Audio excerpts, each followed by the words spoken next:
এই যে অল্প বয়সে বাবা হয়ে যাওয়া ছেলেটা, কেমন আছেন? এই আপনি বিয়ে পাগলিটা না? এভাবে পাবলিক প্লেসে বিয়ে পাগলি বলছেন? কেন ভুল বলছি কিছু? একটা মিনিট। এই কি করতেছেন? দাঁড়ান ম্যারিনি? দাঁড়ান। আচ্ছা এইটা একটু ধরেন, দেখি হাতটা একটু। আরে এই যে হয়ে গেছে।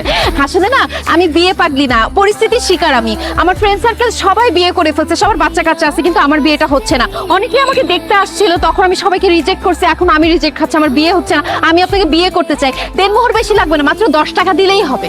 এই আপনার কি নিজেকে শয়তানের নিঃশ্বাস মনে হয় যে আপনি যেটা বলবেন আমি সেটাই করব? আপনাকে বিয়ে করবো কোন দুঃখে? ধর এনান। কোনো দুঃখে না, নিজের স্বার্থে বিয়ে করেন। দেখেন আপনার ছেলে কিন্তু আমার ভাগ্নিকে খুব পছন্দ করছে, আর চোখে ইশারা দিচ্ছিল। যদিও আমার দুলাভাই বিয়েতে মানা করে দিছে, কিন্তু আপনার আমার বিয়েটা হয়ে যাওয়ার পর আমরা দুজন মিলে ওদের বিয়েটা দিয়ে দিব।